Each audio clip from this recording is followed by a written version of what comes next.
today to talk about the difference between clean, sanitize, disinfect, and sterilize.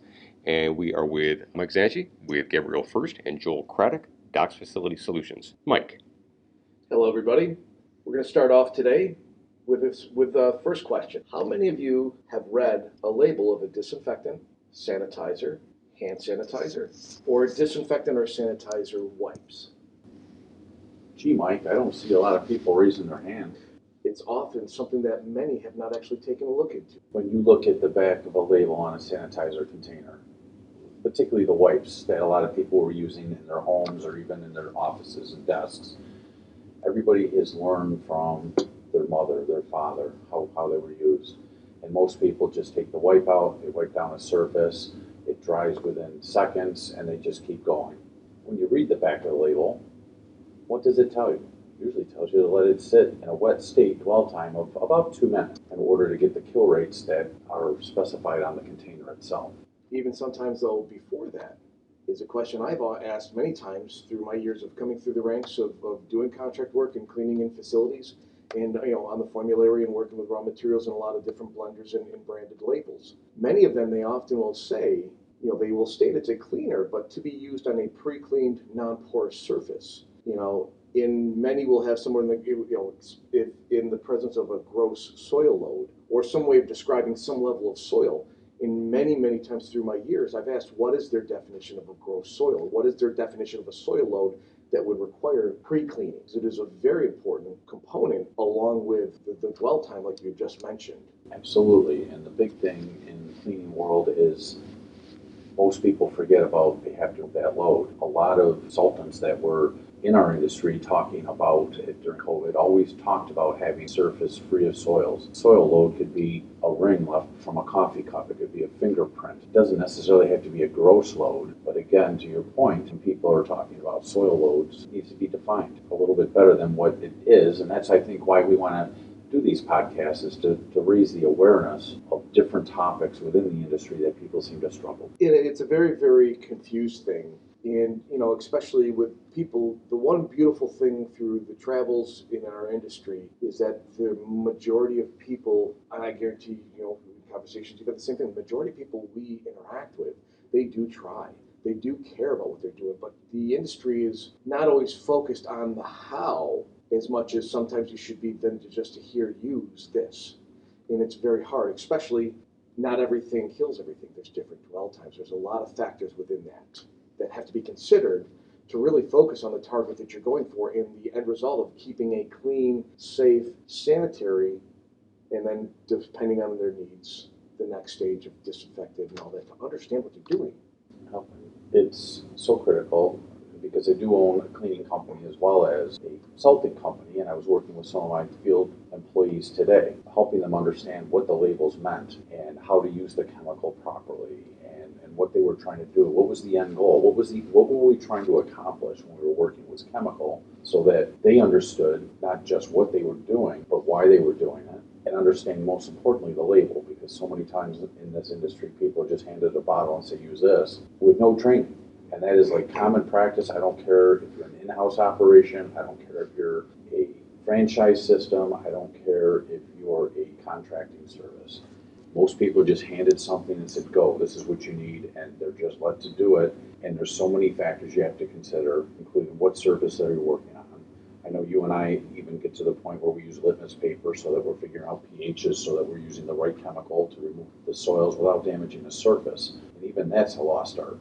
Not many people use litmus paper anymore. People aren't going to have that on the job site, but it's really understanding the tools. And it's not just go use this because of, whether some extreme claim or you were instructed or whatever. It's to understand the tools you're doing. A disinfectant, sanitizer, any of these are in the US, they are EPA registered for a reason. You can do great harm. Through COVID, a lot of people were doing a lot of spraying. There was a lot of respiratory ailments that came over time because you're inhaling this. Do people ever wonder, why does EPA regulate this? Part of it is that they want to make sure that if you're going to make a claim of killing something, all joking aside, that are you truly doing that? Because you're making this claim, especially in health environments where there's a lot of litigious factors as much as just serious health issues in compromised individuals and things of that nature. In the wrong concentration, these are poisons and it can hurt people. And they want to make sure that you understand that, one, to make sure, again, your claim is sincere and true, but also the fact of why not to use this. And it gets lost in the contract world as any part of the cleaning. I don't care if you're in-house or contract or whatever, time is our biggest cost. So people want to cut back on the number of products. They want to cut back on the amount of time. There's nothing wrong with that, but it's like anything. You don't build a house by doing the roof first. And going kind of into the second point we wanted to hit with our talk today, which dovetails right into what you're talking about, is when I was doing the research on this topic, there's just so much misinformation out there. Different websites making claims that are reputable sites and reputable companies, but the information's wrong. And when people do their research, they have to consider the source. And that's kind of scary when you consider some of the places that I saw that the information was not correct. So going back to the EPA website and actually reading what they have, looking at the CDC, looking at the WHO, and even then during times of COVID, a lot of them were even in conflict with each other. And articles that have been posted in many different trade magazines over a broad number of industries, there was so much misinformation even on just what is disinfecting and what's the kill claim and the rates. And I know that during the time of COVID that even some very popular manufacturers were being sued for the claims that they were saying was a disinfection at 99.9, and that's not disinfection. And most people don't even know what that 99.9 means. Other people say, oh, it's really close to 100, so that must be great. And for another podcast down the road, we'll talk about how they come up with these percentages and the log kills. And a little bit better understanding of how they're developed. Guys, I'm going to interject a question here. And if we could hit the four terms that are actually part of our open, because it seems like if we're going to understand the difference, let's define them. So who's got clean? Clean is a clean surface. That's what it said, right? Okay, thank you. Cash checks well good. No, I mean, they're free of soils, free of oil, any film left behind. You know, a lot of times you get like sanitized, sanitary. You know, for many, many years, we've always explained that a clean surface is a sanitary surface. You know, and it doesn't mean it's, you know, that you've been disinfecting all these things like that, but, you know, you think of like when you wash dishes, before there was dishwashers and the heat and the sterilizers and things of that nature, we washed it with soap and water, we got it film free, put it in the dish, you know, dish rack, let it dry, and we put our silverware back. Just making sure that we're removing the biological matter, any of the material on their film and soil, so that it is a clean sanitary surface, So, but not sanitized. So if I were to look at a surface, a kitchenette in a workspace, you know, the lunchroom, I walk in, there's a couple of cookie crumbs on the table. Before I decide to sit down to it, the boss has kindly left a general cleaner right there on the sink. I spray it on, wipe it down. I have effectively cleaned the surface in its simplest sense, not the way you would professionally. Yeah, I mean, in a very, very rudimentary, Right. correct. I mean, Not professionally you're correct. not going to look at microscopically. You're not going to look like, you know, there's things like an ATP meter which measure different, you know, you can get scientific readings on the surface. But you can kind of look at, especially say if it's a window from there, you can kind of see, did somebody smear the coffee drip from before you, you know. In most, they're an effective, decent quality cleaner, and you spray it on the surface. It's in the right concentration, so you're leaving a little bit of the cleaner to penetrate, but not too much to leave a film. Wipe that away. In a general sense, yes. So if we step between that and the next of our four terms, which is sanitize. And that's where I found a lot of the misinformation on the internet. By definition, just sanitize means that you have effectively removed the germ count from a minimum of 50%, which is considered food safe, up to 99.9%. That's a broad range of the kill rate, so to say. And sometimes getting the lower ones, using your example of just a cleaner and removing the soils from a surface, that could reduce the germ count on a surface by 50% in some cases, in most cases. But we really want to eat off of that surface. Right. But when we think about some of the local, you know, fast food chains that maybe we've gone to, and we see, you know, an employee taking a cloth and dumping it into the same hand bucket and using the same cloth and cleaning every single surface, it's a sanitized surface according to food grade, and that's a minimum of 50% germ count reduction. Now, do I want to eat off the surface? Probably not, and that's where you're going to want to get closer to that 99.9%, which most hand sanitizers that people purchase, that's what it's going to be. And a lot of other commercially sold products that you can get at your local supermarkets, home, do-it-yourself companies off the shelf where it says, it kills 99.9, that's only sanitized. At a higher level, there's still germ counts that are left behind. To get into just a very quick touch of biology, with every unit that is left behind, under ideal conditions, meaning that there's the appropriate food, water, you're going to have them replicate in 20 minutes.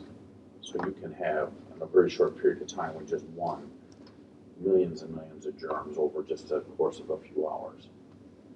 Then we move to disinfect. In disinfect, sanitizers are often more commonly used in food service. Disinfectants are more in the general use environments.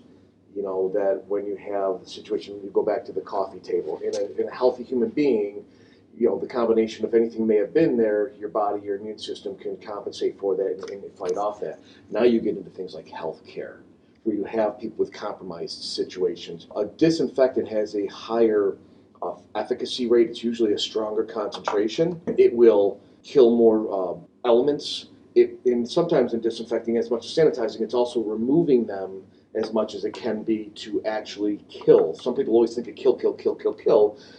There's a combination, because things like viruses, there's a lot of complexity. The dwell time makes a big deal. But the disinfectants, years ago, they used to have where they would actually say on a pre-cleaned, properly disinfected surface with the proper dwell time, because every element microorganism is a little bit different on that end of it. Everybody's product's formulation is a little different on that, so that can vary.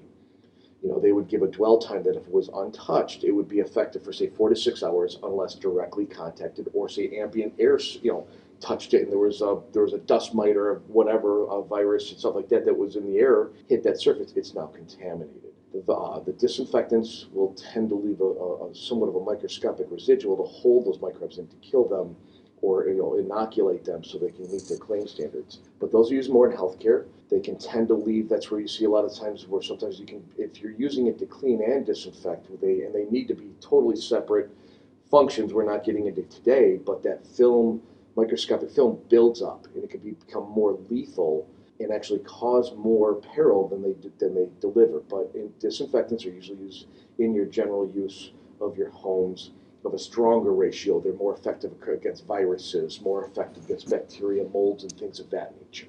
So it's a higher percentage, as you were saying, with the sanitizers being up to 99.9, the disinfectants can get up to 99.999 when properly done on a pre-cleaned surface. It needs to, no matter what you're doing, it needs to contact that element. And that's where the cleaning time on that, the importance of cleaning beforehand so you can reach that, connect, and inoculate what you're going for. Okay, and Joel, I think our last item, if I understand correctly, is sterilize. Sterilize. And that is where you have 100% kill rate. People, like during COVID, were like, "Oh, that's what I want. I want to," but you really can't get 100% kill rates, because those are kind of just left for operating rooms. Because when somebody's cut open and goes under the knife, you want to make sure that that is a sterile environment and have as big of a kill rate. So if we started using the types of disinfectants that are used inside of a hospital, in the operating rooms, eventually germs are going to mutate, just like we saw the COVID virus mutate. And then there's other ways with heat, like autoclaves and things like that. One of the big things is these surfaces, you can test them right after they're cleaned. And, if you're looking for sanitizing, disinfection, or sterilization, that once somebody has touched that surface or entered that room, it's no longer going to meet those requirements anymore. So it's only at that point. Because again, any germs that are left behind, they're going to start to double every 20 minutes. And out of that, a big factor that has started to finally get some daylight over the last couple of years is what if you're doing it ineffectively or the wrong process and the wrong application are a growth of elevation of hospital-acquired infections. And it is a growing issue, and it's finally getting attention because a lot of times the panacea of, well, one product can do everything. Well, again, you need to understand your tools. You need to understand so you can do the right thing, and then you're approaching it there. And that's where it's unfortunate that the way that our industry gets to the limelight is usually not in the best of conditions, but hopefully in that light that we can bring it back. Let's look at this with open mind, because there's a lot of professionals out there. The beauty of my years in this industry is that there are a lot of great people, take pride in their areas. The fact that you never know what's going on is a beautiful thing. So. All right, gents, this was our first episode of Keep It Clean. I ask you to come back, check in with us. There's going to be a lot of information coming. There are so many topics in the cleaning industry between product formulations. Mike, I realize that that's Gabriel's first area of expertise, putting the solutions together. Joel, yours is the training and the service side of things.